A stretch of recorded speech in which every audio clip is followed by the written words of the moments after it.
Қош кепсіздер. Ассаламуалейкум. Бүгінгі басты рөлде мен Ақжол Мейірбеков сіздермен бірге осы күнімді арнаймын. Бүгінгі кейіпкердің алғашқы аялдамасы жұмыс кеңсесі.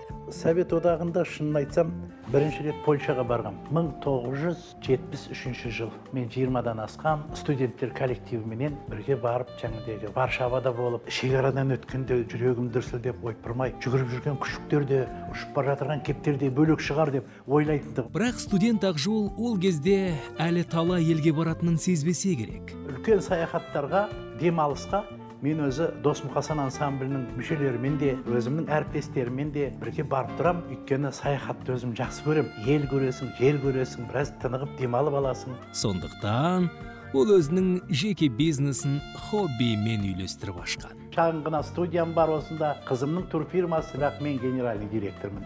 Әр өнерпаздың өзінің кішкентай шағын ғана бизнесі бар ғой. Ал енді таныстырып қояйын. Осы турфирманың мүшелері Гаухар деген қарындасымыз, Валия мінекей, менің жиен қарындасым, төрде отырған менің туған тұңғыш қызым Луиза, осы турфирманың қожайыны.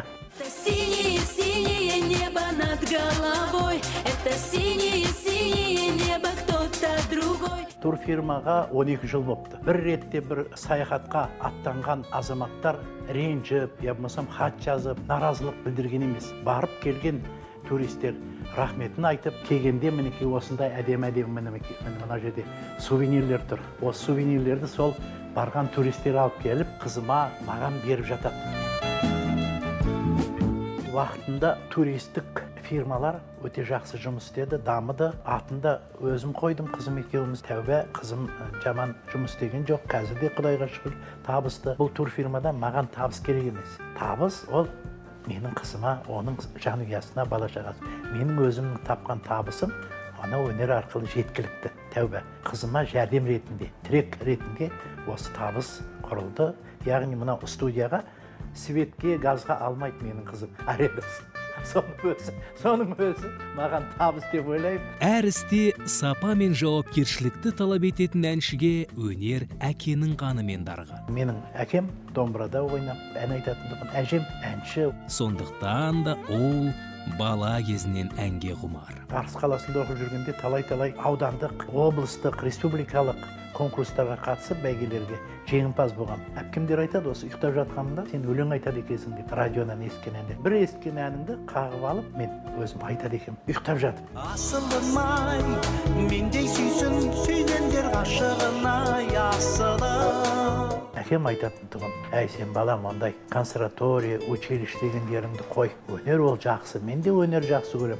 Бірақ сен мал доктор бол, мал доктор деген керемет, бай боласың деп. Ол гитарадан, ол әннен ештеңке шықпайды деп әкем көбірек наразылығын білдіреді. Бірақ бала Ақжол сахнадан ешқашан алыстамады. 3-4 класс маған айтты да, орысша өлең айту керек. Ән сабағынан беретін ағай бар еді. Черное море мое деген ән бар. Соны айтшы деп. Оны жаттап алдым жаңа дегені. Тот, кто рожден был у моря, тот полюбил навсегда белые мачты на рейде, дымки морских города. Дорог мне кубрик матроса, скромные годы жилье, самое синее в мире, черное море мое деп. Галстугым бар кішкенте гран-приді сол уақытта 4-ші класста оқып жүргенде Шымкент қаласында маған фильмоскоп берген. Соны балдарға жаңағыдай көрсетіп, ой қуанып, бірақ пленка ішінде соны айландыра беретін тұғымыз.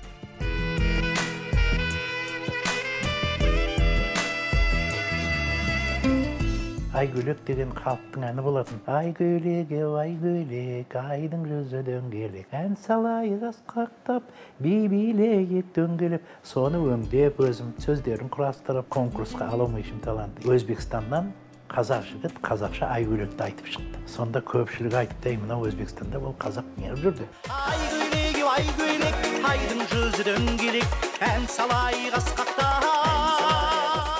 Алу мешім таланты конкурсында жеңімпаз болып гран-при алғанда 72 жылдары мені Ташкент ауыл шаруашылығы институтының ректор өзі шақырыңдар, бізге керек ансамбліміз бар еді, соған жаңағыдегі ансамбльдің әншісі болсын. Ойлағанда жоқ мен. Өздері келіп, өздері менің документтерімді жинап, өздері тықты.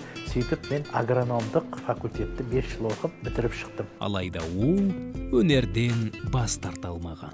Бірақ ол диплом үйде сандықта жатыр, қымылдамайды. Анау кішкентай училищенің дипломы жеңіп кетті. Ол музыка, өнер. Мен Өзбекстаннан бардым ғой, бірақ Қазақстан гуілдейтінді. Анау Өзбекстанда біздің Ақжол деген бауырымыз жүр, соны шақырайық, бері қарай алып келейік. Неғып жүр ол? Сонда апам айтатын, сен Өзбекстандық қой. Біреудің елінде сұлтан болған, өзінің елінде ұлтан бол. Сөйтіп Досмұқасан ансамблі шақырды. Мұрат Құсайынов ағамыз келіп, Досмұқасанда кәсіби сахнада Ақжол болдық. Есігімнің алдына су төгіп қой қыздар-ай, әкең тайып жығылсын, мені қуса алуай. Досмұқасан ол аты-аңызға айналған ансамбль ғой. Сол уақытта Досмұқасанға әнші болу, синтезатория, барабан, гитарада ойнап, мүше болу әр сахнада жүрген профессионалды кәсіби музыканттың, өнерпаздың арманы. Ақжол талайға арман болған ансамбльге мүше боламын деп ешқашан ойлаған емес. Мәдениет министрлігі бар, Серік Абдрахманов деген ағамыз, Мұрат ағамыз Құсайынов ол қоймады осы Ақжол шақырайық. Сөйтіп шақырып Досмұқасан ансамбліне реттеп, зерттеп, тыңдап, шертіп, алыңдар деп рұқсат беріп. Виза қойған екен келдік қой. Ел СССР болғанымен бәрібір қазақ елінде өзімнің елім ғой. Жерім, қызмет істегім келді. Өзбекстанда емес. Өзбекстанда да қазақтар көп. Бірақ осы Досмұқасанға келгеніме мен нұр үстіне нұр, бақытты өзімді санап қазіргі таңға дейін осы қызмет істеп жатырмын. Шынына көл жетпес, көркіңе сөз жетпес, басыңа қар жетпес, өзіңе тау жетпес. Досмұқасанның Құдай бұйыртса ендігі жылы 50 жылдық мерейтойы мерекеленіп өтеді. 50 жыл Досмұқасанға болса, мен соның 40 жылын Досмұқасанда екен.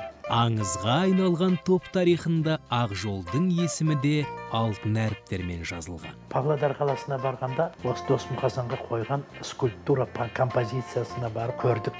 Музейі бар. Тірі адамға жаңағыдегі мүсін қою біртүрлі болады екен да. Төртеуі тұр жаңағыдегі. Мұрат ағамыз гитарада, Досым Сүлеев саксофонда, мына жағында Хамид Самбаев, барабанда Александр Литвинов. Қарасам, сол мүсіндердің мынау шетінде әріппенен жазып қойыпты. Осы Досмұқасанның мүшелері болған 35 адам болған екен. Келіп кеткен жазып отыр Ақжол Мейірбеков деп. Соған қарап, мен де бір Абай атамыз айтқандай осы Досмұқасанның бір кішкентай ғана кіріпші қаландым-ау тарихқа деп.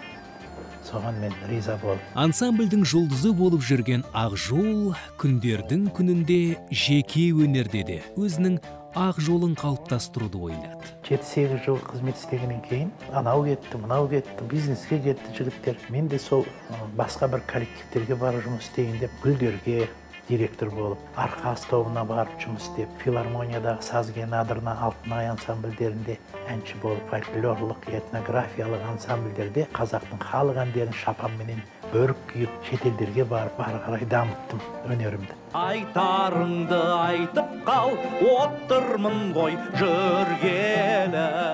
Өмір деген қамшының осы сабындай, бүгін бар, ертең жоқ. Алла тағала маңдайға қалай жазады, солай болады. Мұрат Сарбаев, Шәріп Омаров, Бақ Жұмадилов өмірден өтті. Сол уақытта шаңырақ біраз шайқалды. Әншілер бар, әркімнің өзінің орны бар. Мен өз орныма Мұрат Құсайынов ағамыз келіп, ары қарай жалғастыр жұмысыңды деп, мен сол қайтып өзімнің орнынан келіп жұмыс істедім. Бірақ соны түсінбеді. Кейбіреулер айтады, сіз дейді осы Ақжол Мейірбеков болып, жекеменшікті әнші болып жүріп, Досмұқасанның ортасына кіріп, жоғалып кеттіңіз ғой. Енді қазір сіз Ақжол Мейірбеков, Досмұқасан деп айтады деген әңгімелер де болды. Құдайға шүкір, тәубә, Досмұқасанға қайтадан келіп жұмыс істегеніме, өйткені ол менің жастық шағымдағы сүйіп, барлық өмірімді, жігерімді, талантымды берген коллективке ары қарай өнерімді дамытып, Досмұқасанға келгеніме мен қуаныштымын. Топқа қайта оралса да, әнші өзінің жеке шығармашылығын ұмытпады.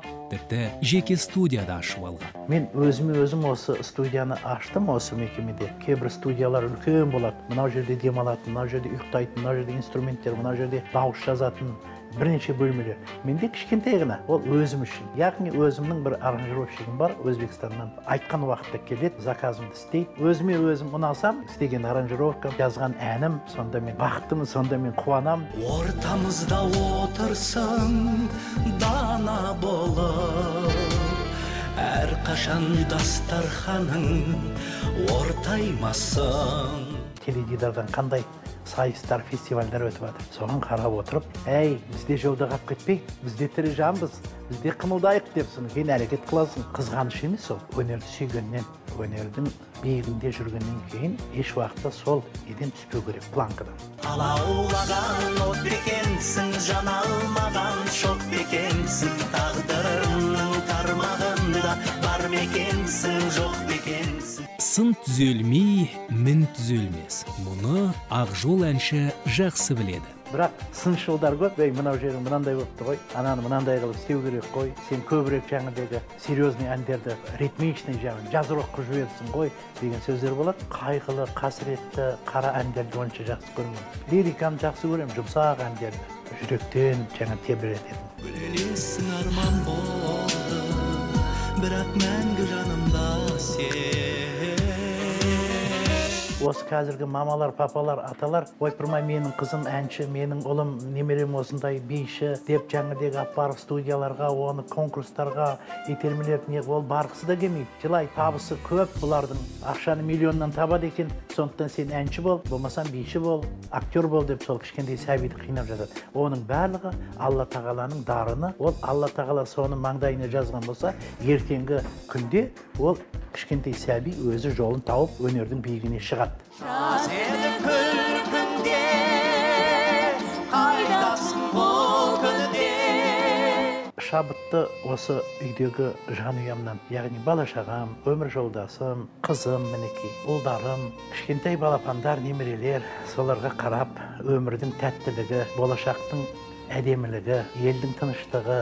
Еңбекқор әнші жалқау жұлдыздардың қатарына жатпайым дейді. Көп ұйықтайтын әншілердің қатарына жатпаймын. Таңғы намаз оқу керек. Соны кейін ертерек жатамын. Мен кейбір уақытта мынау жұмыстар болады ғой. Кеш келесің сағат 12-де ма, 11:30-да ма, жарты сағат, 1 сағат шай ішесің үйде отырып әңгімелесіп жеңгеңменен. Соны кейін жатам, бірақ бәрібір сол 4:30-5-терге тұрып аламын. Үлкен азаматтар ұйқыдан қалады екен, шынын айтқанда. Мен жастығымда ұйқыны ұратын тұғым. Қазір маған сол 5-6 сағат тыныққан жетеді. Менің Төленді деген тұңғыш немерем, қызымның ұлы Төленшік мінекей заң университетінде студент. Қош кепсің. Бүгін осындай басты рөлде бағдарламасында атаң басты рөлде ойнап жатыр.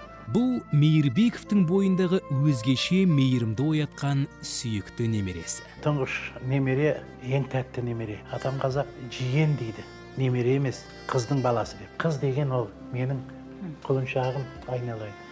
Баласы неге маған жиен болады? Әлбетте мен нағашы атамын, немерем деп айтым әр уақытта. Сондықтан тәуба немерем үлкен мінекей. Бойыңнан айнанай сорайып. 23-ке кеп қалды, ертең ары күні Құдай қаласа үйленсе, той жырыменен жақсылап тұрып үйлендіреміз. Далада да жұмыстар бар ғой, енді банкке барып келеді, компанияларға барып келеді. Маған өте жақсы жәрдем етеді. Бұл офистен кейін қызыма рұқсат, өйткені кішкентай сәбиі бар үйде, жылап жатыр дейді жаңағыдай. Барсын, біраз жұмыстар бітірілді, Төленшікті алып аламыз, сөйтіп үйге барамыз, жеңгелерім күтіп отыр, тамақ пісіп қалды, үйде кішкентай сәбилер, немерелер жүгіріп жүр, ата деп. Оны көрейік, кішігерім дастарханда отырып, ары қарай сұхбатымызды жалғастырамыз. Әкесі көлігін тізгіндеп үйіне жол тартқанда, ерке қызы кеңседе біраз сырдың бетін ашты. Бастық деп айта алмаймын. Біріншіден менің папам өте қарапайым адам. 2004 жылда компаниямызды ашылдық.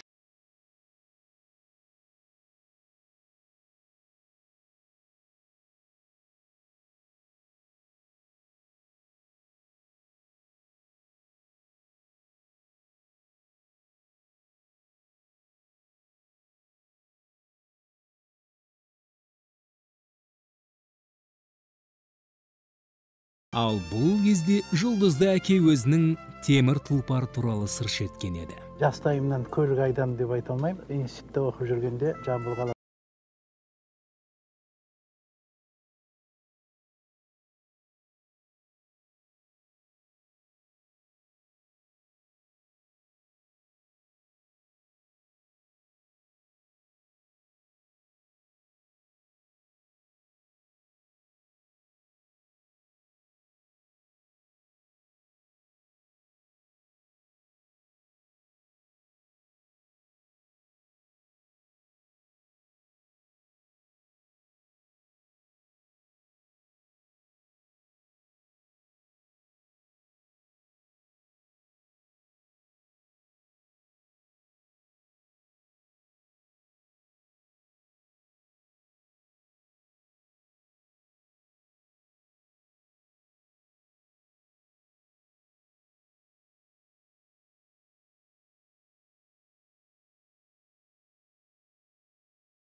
Ол білмей қаласың. Саған ол байланысты емес, ол апатқа келіп алып келді, бірақ ол машинаны жөндеп сатып жіберген. Нәзік жандылардың көлік рөлін тізгіндеуіне Ақжол мырза қарсы емес. Әйел адамның көлік жүргізуіне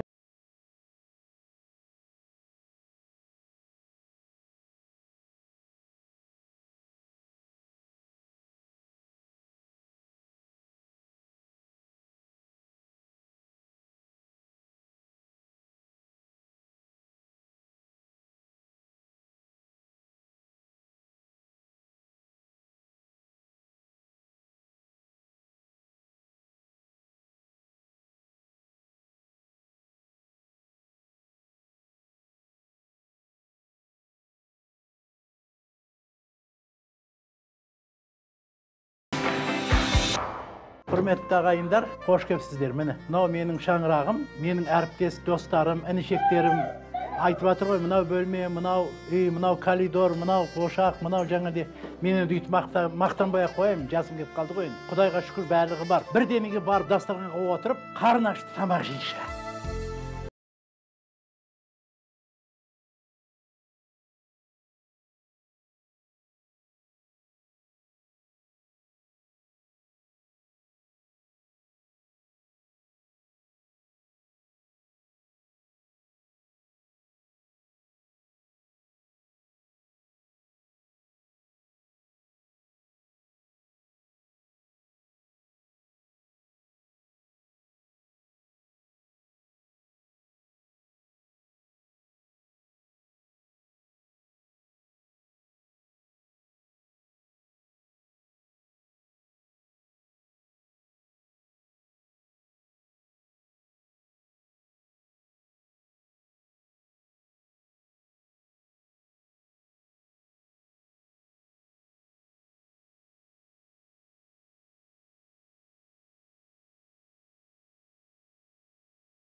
Шәкеңменен біз анау 70-ші жылдары мен өзі Тансада өлең айтатын тұғым, Жамбыл қаласында. Қыздар келіп сыртта, мұсылман қыздар орамал тағып қарап, ән естіп тұрады, бірақ билемейді, бұлардың ағалары билеп жүреді.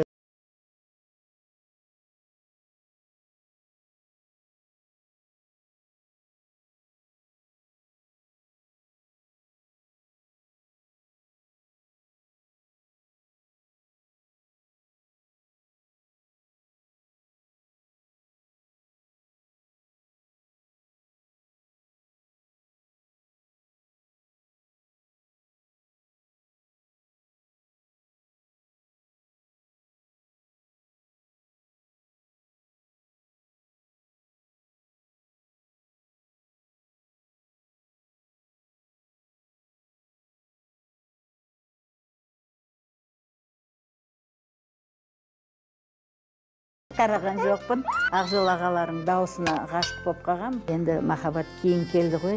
Бірақ Ақжолды Шарипа қыздың әкесі аса ұната қоймапты.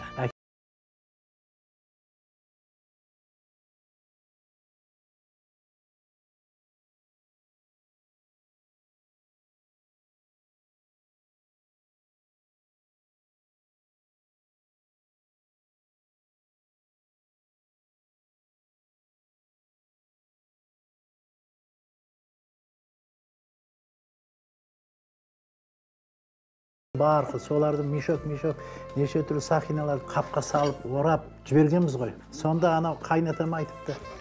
Сені қара, мен сені қызымды алып кел десем, сен мынау подаркыңды деп мені қораның ортасына бүйтіп төгіп, үстіне бензин құйып жағып жіберген. Сондай қатал кісі болған. Маған қыз керек, маған подаркаларың керек емес деп. Қатал қайнатасының райынан қайтуына басты себеп Ақжолдың бойындағы адал әрі ақ көңіл мінезі екен. Сыпайы, көп сөйлемейтін жас кезінде. Қазір ғой қартайғанда уже көп сөйлейді. ойбай мамандығым сол ғой, сахнада жүріп сөз сөйлегеннен кейін сөйлейміз. Жалпы қатал ағаларым. Қатал, но тез қайтады. Шарипа Ақжолдың даусын ерекше ұнатса, от ағасы жарының ұзын қолаң шашына ғашық.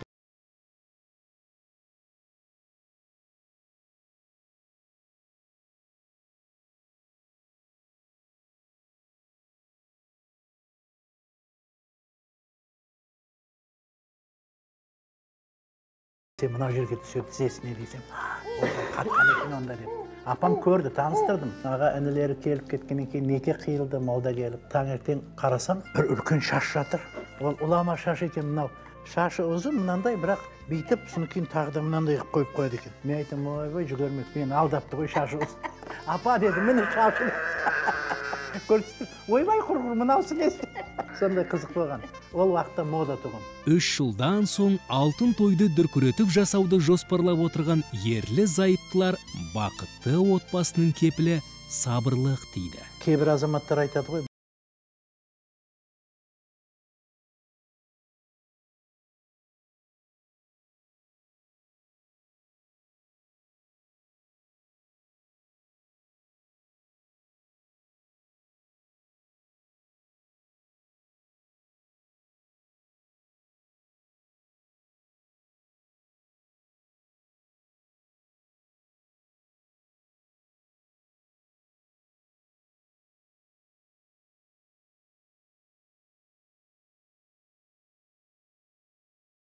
бір ән айтпасақ болмайтын сияқты. Мен де азғына болса да гитара ойнаймын. Айгөлек әнін осы немерелеріме сіздерге орындап берейін. Айгөлек, айгөлек, айдың жүзі дөңгелек, ән салайық асқақтап, би-билейік дөңгелеп. Бұл кісі ақша ұстай алмайды. Қалтасында бір тиын қалғанша барлығын балдарға, келіндеріне беріп. Мен айтам, ондай болмайды. Сондай тарату керек қойған. Бұл кісі бензинге де бермейді. Бұл кісі кошелекке түссе болды. Бензин алайын деп, қандай бензин? Жоқ бензин деп тұрады. Ұл қыздарын абыройлы, уәдеге бері кетіп тәрбиелеген ол немерелерінің болашағына да алаңдайды. Немерелерімнің барлығы дарынды, өте бір керемет, барлығы биші, барлығы әнші. Бардым бүгін мектепке, оқушымын дегенде. Ай, молодец! Немерелерінің тәтті қылықтарын тамашалаған Жұлдызды ата өзінің балалық шағына еріксіз саяхат жасады. Класста партада отыратын бір қыз мені бір ренжітіп қойғанда, пиромды сындырып қойған бір. Сонда мен ашуланып, оның пальтосын және подружкасының тағы бір 5-6 қыздың пальтосының түймелерін қайшымен қырқып алып алған. Ол түймелерді еще орап, өзімнің әжеме апарып берген. Ой, нәләйін құлыным, жақсы болды ғой мына түймелері, реңді әдемі екен деп. Апалары келіп, директорға айтып, директор мені жаңағыдай ұрысып. Кеше біздер ғашық болған, кездесуге асық болған, арулар жүр үйімізде.